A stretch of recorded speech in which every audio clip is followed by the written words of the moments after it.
There's three important truths that we need to know about ourselves. Three important truths about you. Number one, you are unique. There's nobody in the world like you. There never has been, there never will be. When God made you, he literally broke the mold. Number two, you are wonderfully complex. Inside, you might be thinking sometimes, what's wrong with me? Everybody's so different. What's wrong with me? Well, there's nothing wrong with you. It's simple. You're unique. You are you. God created you to be you, not someone else. You are wonderfully complex. And three, you were shaped for a purpose. We sang about that just like before. God created everything in the world for a purpose. Everything has a reason for being. And that, according to the Bible, includes you and I. We are not here by accident. You are not here by accident. You have not been designed the way you are by accident. It was God's idea. Now, there's 5 parts of our God-given shape that we need to understand. Number 1, S, spiritual gifts. Now, unfortunately, some of us, if we don't have a personal relationship with Jesus Christ and invited him into our lives, we don't necessarily have a spiritual gift, because we're told that when we do embrace Christ and ask him into our lives, he gives gifts to his children. Spiritual gifts meant as spiritual endowments to build up the body of Christ. In 1 Corinthians 7:7, it says, each man has his own gift from God. One has a gift, this gift, another has that gift. They're all different. Variety again. H means heart.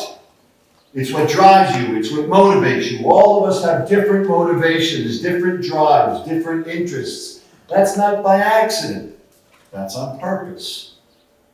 God, according to what the Bible says in Revelation 17:17, says God put it into their hearts to accomplish his purpose. In Philippians 2:13, for it is God who works in you, inspiring both the will and the deed for his chosen purpose.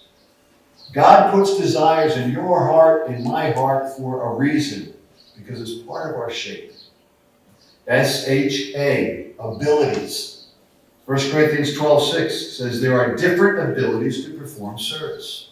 A lot of people think that they don't have any abilities, but they'd be wrong. All of us have abilities. Maybe we just haven't recognized them as abilities. Those abilities are not by accident. God gave them to us for a purpose. I, God, according to Exodus 31, have given him skill, ability, and knowledge in all kinds of crafts. In 2 Corinthians 3:5, our confidence or our abilities come from God. P, personality. Proverbs 4:23, your life is shaped by your thoughts. Our personality is a very complex part of who we are. It's part of our shape, our gifts, our heart, our ability, and our personality. God wants to use your personality for a purpose. He gave it to you. It's assigned to you. It's not just something that came about accidentally. He shaped you with a specific personality for a purpose. E, experiences.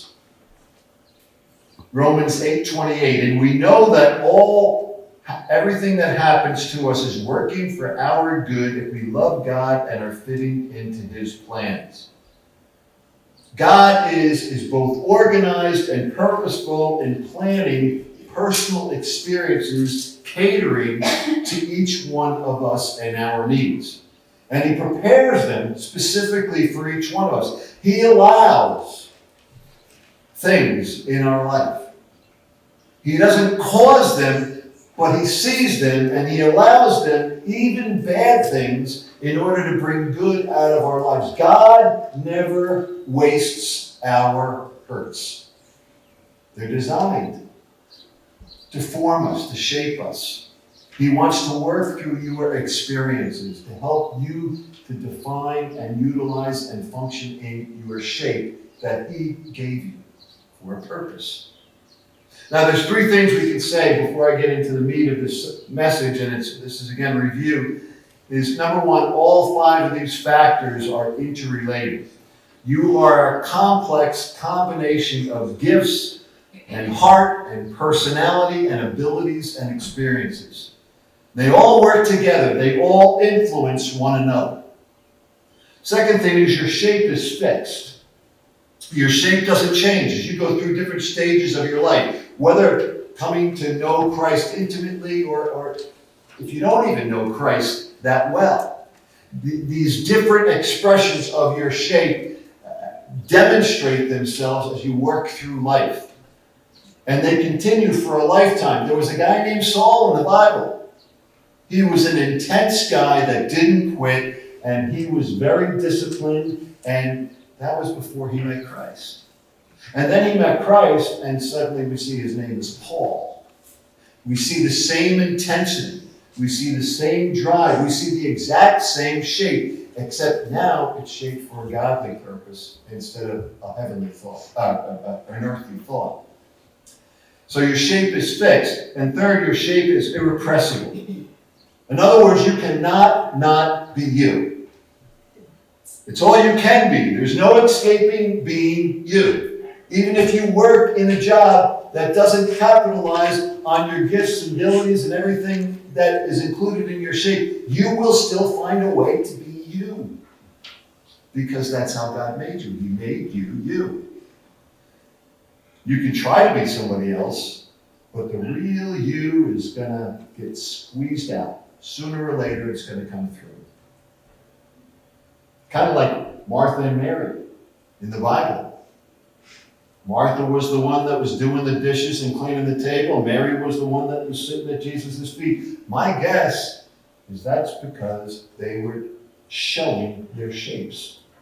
Martha's probably the kind of person, anytime there was a get-together, she was in the kitchen helping out. Mary's probably the one sitting there talking with people. That's who they were. So now, for today, why do we need to understand our shape? Why is it so important for us to understand how God put us together, how God shaped us? Why should we spend weeks looking at this? Well, I'm going to give you this morning 4 benefits. The first is, and let's just look at a random list of issues that your shape explains. Once you understand your shape, it explains how you respond to authority.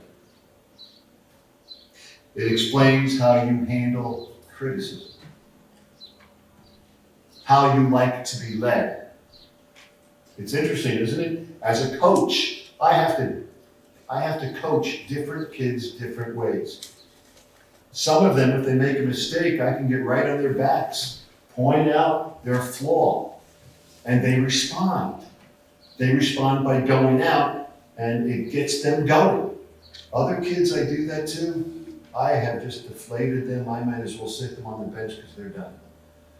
But I, as a coach, have to identify that they respond different ways to criticism based on how God made them. So a good coach is always going to identify that and be able to utilize it. But our shape explains how we handle criticism. The way God made you and designed you explains how you deal with confrontation. How you handle power. How you handle freedom. How you make friends. Why you may lose interest in a task when you do it. Some of us are great starters. Some of us are great finishers. Why some of us find it hard to get started in new activities. Why do we do that? Because of our shape. Your shape explains how you deal with guilt. Why you might emphasize what you do. Why you're popular. Why you're unpopular. Why it's easy for you to get close to people. Why it's really hard for you to get close to people. It's all explained by your shape, the shape that God gave you. Your shape explains what makes you mad, what makes you sad, what makes you worried, what makes you happy, what makes you fearful. Because it's you. And it's how God shaped you. And that's why it's so important for us to know and understand our shape. The second thing, I want to talk about what are the benefits for us learning our shape. What are the benefits for us learning our shape? There's 4 benefits of building your life around your shape. And discovering what your spiritual gifts, your heart, your abilities, your personality, and your experiences are. Looking at them and then building your life on the way that God has made you. Number 1, it reduces stress. We all need that, right? It reduces stress. Why? Because you stop comparing yourself to other people. Think of all the problems that happen in our lives when we start comparing ourselves to other people.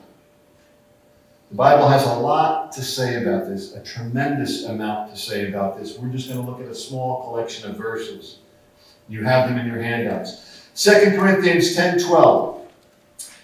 Not that we dare to classify or compare ourselves with some of those who are commending themselves, patting themselves on the back. But when they measure themselves by one another and compare themselves with one another, they are without understanding. So when we compare, we lack understanding, and things like pride and arrogance begin to emerge and creep into our lives, or the opposite, we begin to think less of ourselves. Galatians 6:4, but each one should test his own work, and then his reason to boast will be in himself alone and not his neighbor. We need to look at our lives and look at them instead of comparing ourselves with the person next door. Because what happens is we begin to compare ourselves with our neighbor, and maybe we feel like a failure compared to them. Or maybe we think, wow, I'm a whole lot better than them. Sometimes we look at people and say, I wish I could do things like they do. Sometimes we even try to emulate and be them because of comparing. Romans 12:2, do not be conformed to the pattern of this world, and the pattern of this world, do not be conformed to this world, but be transformed by the renewal of your mind. And by testing, you may discern what is the will of God, what is the good and acceptable and perfect will of God. Comparing with the world is being molded into the way the world responds. The world compares. It's out there. Compare yourself with your neighbor. That's what we're encouraged to do. And our concern needs to be, I'm going to do things for the Lord, period. That's my audience of one. I'm not going to do it for other people. I'm going to do it because this is what God wants me to do. That changes a whole lot of things. Matthew 7:2. For with the judgment you pronounce, you will be judged. And with the measure you use, it will be measured to you. Ouch. Ouch. That means when you start comparing, it's going to lead to judging. Not only judging others, but judging yourself. And practically speaking, when people start doing that, it always is a downward spiral. 1 Corinthians 4:7, for who sees anything different in you? What do you have that you did not receive? And if then you received it, why do you boast as if you did not receive it? Comparing tends to make us envious of those who have what we don't have, or again, prideful that we have what they don't have. Romans 12:3. For by the grace given to me, I say to everyone among you not to think of himself more highly than he ought, but think with sober judgment, each according to the measure of faith God has assigned. All we have, our shape, is given by the grace of God. Something we are given that we don't deserve. By his grace, things we have that we don't deserve. So we can't boast. But also don't pretend like you don't have it. You do. God's given you a shape. Every one of us. And it's only because of his grace. And this has been going on, this whole idea of comparing. This has been going on since time began. Eve ate the fruit. Why did she eat the fruit? Because the serpent came to her and said, you will be like God. That's comparing. That led us down a deep, dark path, right? So God finally laid down his law, and in the Ten Commandments, one of the Ten Commandments is do not covet. And he said in Exodus 20:17, you shall not covet your neighbor's house. You shall not covet your neighbor's wife or husband, or his male or female servant, or his ox, or his donkey, or anything that is your neighbor's. Why? Because that leads to comparing, and that's a bad thing. Here's an extremely profound statement about comparing. You ready? It's just dumb to compare yourself. How simple is that? We need to stop comparing ourselves to others. It is a road that only goes down, only one road to things of incredible stress. It's stress. So how does this relate to our shape? Well, you stop trying to do what you're not gifted to do, what you're not shaped to do. You build on your strengths. You recognize your limitations when you understand your shape. You maximize what you're good at, and you don't worry about the rest. That's not only a stress reducer, but it allows you and I to appreciate the shape that God has given to us, but it also allows us to appreciate the shape that God has given to other people. It greatly, therefore, affects our relationships with other people, as well as our relationship with ourselves. It infects other people. It infects other people because of that appreciative attitude that we now have because of our shape and the shape of others. It infects others, and like the virus, it spreads. It does, it spreads.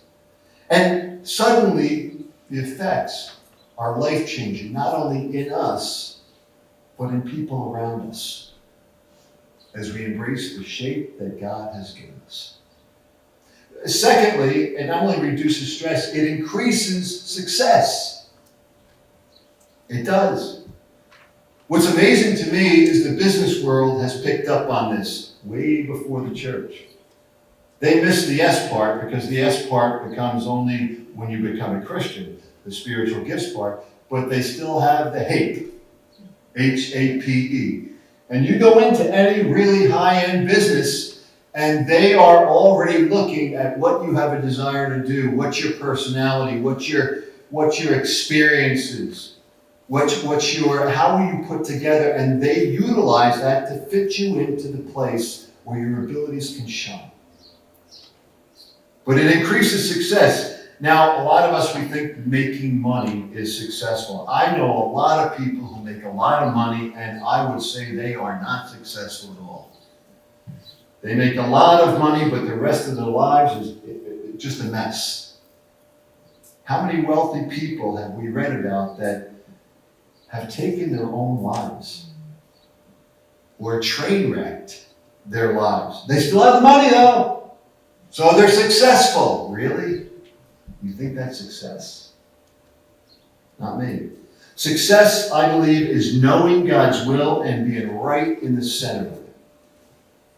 Success is being what God meant you to be. It's figuring out who you are and then being it. Finding your niche and saying, yep, that's me. That's where I belong. I fit there. It's like a crossword puzzle. I fit. That's my spot. Because of the way I'm shaped. That's success. And with godly success, there is, and we sang about it again, there's an element of joy and peace that comes and flows in that is beyond what the world can give you and I. And since God and his ways are eternal, Susan shared that with us, when we function in his success wheel, we're getting a taste of eternity. Here, now. How cool is that? Knowing and operating in our shape helps develop and position us so we can make a significant difference in our lives and in this world, regardless of what profession we're in. Imagine if teenagers discovered their shape before they get into the marketplace. It would help position them for success as well as our own personal lives, rather than like most of us, we go through 4, 5, 6, 7, 8, 9, 10 different trial and error decisions before we are able to say, oh, that's what I'm good at. Wouldn't it be a whole lot easier if we helped teenagers before they get out in the workplace discover what they are shaped to do and start heading them in that direction? Wouldn't that change a lot of things? Education should help move people in that direction, but unfortunately it doesn't always. And sometimes, especially in our upper education these days, I think there's a whole lot more of a social and political agenda than there is anything. Your shape determines how you learn. Do you realize that? Your shape determines how you learn. Only about 25% of us learn by reading and studying. Other people learn by listening, discussing, actually doing it, seeing it modeled. Now, our educational system has picked up on this a bit. Not the way they should, but they have. If you happen to learn the way the school system teaches getting an A, you're going to have to sit and study and memorize, and a lot of it's rote learning, right? But if you don't happen to learn that way, you're going to have a tough time getting good grades. Now, you can't use that as an excuse. A lot of us go, I'm not shaped that way. That's why I got a D or an F. No, that's not quite why you got a D or an F. You do have to put the time in, right? But it has nothing to do with your intellect if we can't learn the way we've been taught to learn. It has something to do with your shape. We learn different ways. Schools ought to teach different ways because people are shaped differently. We, as a church, ought to teach different ways, and what we do, we try to, right? Because people are shaped differently. And this is near and dear to my heart because it happened to me. I struggled through school my whole entire life. Most students are hoping for an A, especially in middle school and high school. Most students, they were hoping for an A. I got to be honest, I was just hoping for a B. That was huge for me. I mean, I always thought I did good when I got a C. What'd you get on your report card, Dave? I got C's, straight C's. Good job, Dave, good job. I barely made it out of high school. And I gotta be honest, I felt like a dummy. And how I got into college is still a mystery to me. It must have been because my sister was there years earlier than me, and she was a straight A student. So, regardless, I was accepted conditionally. Now that meant that I was limited on how many credits I could take, and I entered college on academic probation. Fun. So I often felt out of place in regards to schoolwork. And that dummy mentality followed me right on into college. I can remember my junior year, I was studying really, really hard for an economics test. My roommate happened to be in the same class, Sam. Sam was pretty smart. But we both studied. But I studied 10 times more than he did. I put days in it, back in the library stacks, trying to memorize everything, trying to understand it. And I thought I had it down, but when we took the test, I ended up getting a D. Sammy aced it. And I can still remember sitting in the car with him and breaking down in tears, and Sam said, Dave, what's wrong? And I said, Sammy, I don't belong here. I don't know what I'm doing here. Now, amazingly, I don't know how, I graduated. It took me 5 years, not 4 years, but I made it. I was 185 out of 187 in the graduating class. I was the bottom of the barrel. But I made it. And then something interesting happened to me. I came to know Christ. And my world changed. But you know what? The dummy mentality was still with me. And when I came to Christ, God thought it was funny, and he called me to graduate school. Funny, God. And he was bugging me about it. He had other people that he told to bug me about it. And finally I said, I want to get God off my back, so I'll send my application in. There's no way any graduate school is going to accept me. And I remember when I signed off, sincerely Dave Anderson, and I sent that in, I'm thinking, I've done it. The stress is off. God's off my back. And then the letter came, and the sentence I did not want to hear. Congratulations on your acceptance to ATS. Normally we wouldn't have accepted you based on your grades, but based on your reference letters and testimony, we feel that you have the added motivation to complete a seminary education. Not what I wanted to hear. At all. I can remember getting that letter and thinking, oh no. Why not I send that in? Why couldn't I pick other people to send reference letters? I'll never forget the first class that I had in seminary. And a student raised this question, and I'm sitting in the back row because that's where us dummies always sit, in the back row. And so I'm sitting in the back row, and the student asked the question, and I have absolutely no clue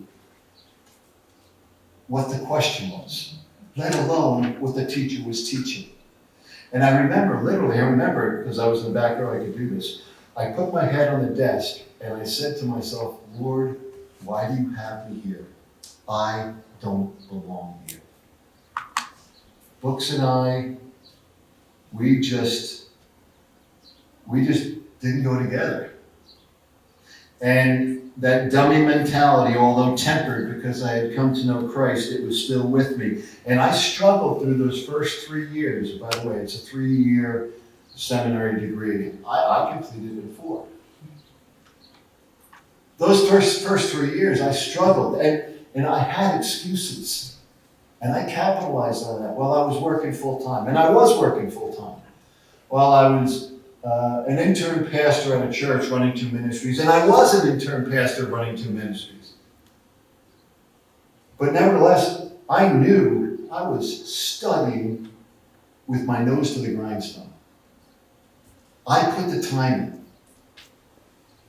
And even with that, I got B's and C's. And to me, that was pretty amazing to me. And so something incredible happened the last year. You see, I decided that I was going to dedicate myself wholly to my last year of studies. Now here's why, is because each of those first 3 years I took 8 or 9 credits each semester. That's about all I could handle, and barely. And so the last year, 4th year of a 3-year program, I thought if I don't take a lot more credits, I'm not going to be able to graduate. So my last year, I took 21 to 22 credits, both semesters. And so I took out a loan, first loan I ever took out. I moved into the dorm. I stopped working full time. I left the church I was pastor at, and I really began to apply myself. And I did something that I'd never done before. I started to attend study groups.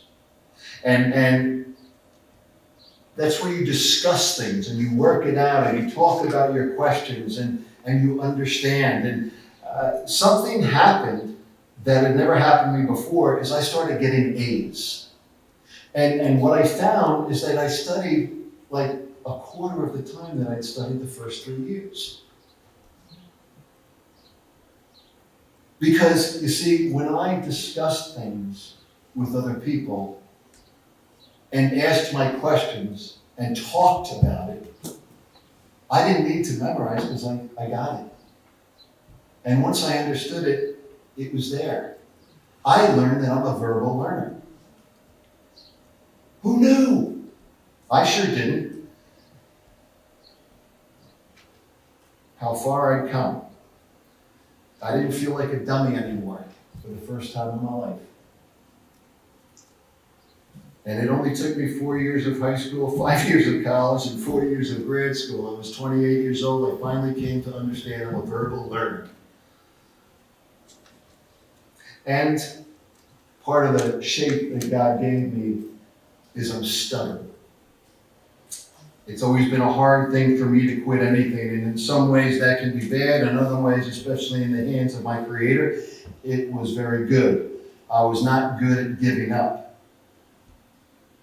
So I stuck with it, and I graduated seminary. But what a difference it would have made in my life after I found Christ. If I would have found Christ when I was a teenager and learned my shape back as a teenager, what a difference that might have made. The implications of what I'm sharing right now, I think, are incredibly mind-blowing. It increases our success when we understand our success, our shape, and it also decreases the stress. Now you might think, yeah, but Dave, what you're talking about here is educational theory. It's been around for a while. It's been in our schools, and that's a good thing. But it also has to do with God, that He has, and He's left it in our hands to discover our shape. And He showed me a big part of my shape then, actually dragged me into it, and quite honestly, it changed me. I fell in love with books. I have a pretty extensive library now, and I've read a lot of them. I'm no dummy, which is how I viewed myself for so long. And that leads to these last two things. When we know our shape, it not only reduces stress and gives greater success, it deepens satisfaction. A satisfying life is when you are doing what you're shaped to do, what God made you to do. And freedom comes from doing what you're gifted to do, what you're shaped to do. You enjoy what God made you to be. I'm reminded of Eric Liddell, and I think I have it Lindell. It's not Lindell, it's Liddell. Eric Liddell, and some of you remember Chariots of Fire, the old movie. It was about Eric, and he was in the Olympics in 1924. I talked about it a few weeks ago. And as he had a conversation with his sister, Eric was born in China. His parents were missionaries in China, and his sister was questioning him as to his participation in the Olympics and not moving forward with being a missionary. And I'll never forget the response that he gave his sister. He says, I will become a missionary for God, but God also made me fast. And when I run, I feel God's pleasure. When we begin to function according to our shape, all of a sudden we feel God's pleasure. When we begin to function according to our shape, we become in harmony with His plan for us and His plan for those around us, because we're going to impact them. And because you're in harmony with His plan and functioning the way He created you to function, it gives you this newfound attitude toward other people. Because suddenly you know your shape and how you function, but you begin to appreciate their shape and how they function. And you can clap. You can express your joy, your thrill that they are doing what God has shaped them to do. And you appreciate them so much more. Because God loves variety and all different, for different purposes, for different reasons. And when we know our shapes, we can stop comparing. And in a world like ours where comparison is rampant, it is satisfying to know that we don't have to engage in that, and instead we can just delight in God's variety. How cool is that? And the last thing is it builds self-esteem. When we understand our shape, it builds self-esteem. Doing what you're shaped to do builds self-esteem. There is an epidemic of low self-esteem in our society today. Most people don't like to think of themselves like that, but that is the truth. I know I felt like a dummy for a lot of years of my life. That didn't do much for my self-esteem. And it caused my comparisons to become even bigger and stronger, which just knocked me down another peg each time I did that. Studies say that over 50% of all people in their jobs are in the wrong jobs. I believe that's genuine. I don't think it's pop psychology self-esteem, but genuine self-esteem is built on two biblical truths. And it's not raising yourself up from your bootstraps. And how do you even do that anyway? Where do we come up with that saying? Raise yourself up by your bootstraps. Do you ever try to pull your boots up and rise up at the same time? How does that happen? Or some of us, positive thinking. I'm good, I'm going to get an A. I'm good, I'm going to get an A. I'm good, I'm going to get an A. I got a D. Positive and thinking positive is great. But what if you don't follow through with that? What if that positiveness that you're thinking doesn't come through? Genuine self-esteem is built on two things. Number one, the truth that you matter to God. And Jesus Christ proved it. He died on the cross, and he doesn't die for junk. You and I, we're not junk. He didn't die for junk. Jesus Christ proved how much you matter to God because he gave his life for you and me. You realize when he was hanging on that cross, because he was God, every one of our names was on his lips. He understood and he knew that he was dying for the past, present, and future. You matter to God. The truth is you matter to God. Secondly, you were shaped by God for a purpose. You matter to God and you were shaped for a purpose. And when you get those two things, that's going to build genuine self-esteem in your life and in my life. And we talk about it all the time that you matter to God. You, yes, you, me, with all my flaws, with all your flaws and struggles and failures and doubts, we still matter to God. We talk about that a lot in this series, how God shaped you and I on purpose because he loves us. He's always loved us. When we were conceived, he already had a plan that was written out for our lives and a purpose that was behind our life, and he shaped us significantly for that purpose because you and your life matter to God. And maybe some of us, we don't feel like our life has mattered up to this point. Maybe we feel a little bit down on how we've lived our lives and that, you know what, I don't really matter. And that's wrong thinking But let's face it, the enemy kind of uses that and bombards us with it sometimes. And maybe this could be a turning point. Understand that you matter to God, you matter to Him, and that He has shaped you on purpose for a purpose. There was a letter that Pastor Rick Warren received from an attorney who resigned his law office to become a director of a rescue mission. This is what he said, quote, "Over the years, you delivered many encouraging messages." And he's writing to Pastor Rick Warren.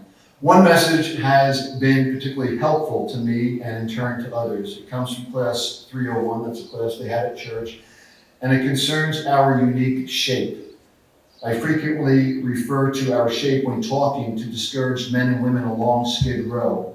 I point out that even the most desperate, tragic situations can form the basis for the good that God can bring out of our lives. In the language of the street, you can't deal God a bad hand. Yesterday, I was struck by the impact of these words and what they had upon a man named Richard. As a toddler, Richard was abandoned in a hotel room by his prostitute mother. He served overseas. He's had 2 failed marriages and children with whom he has little or no relationships.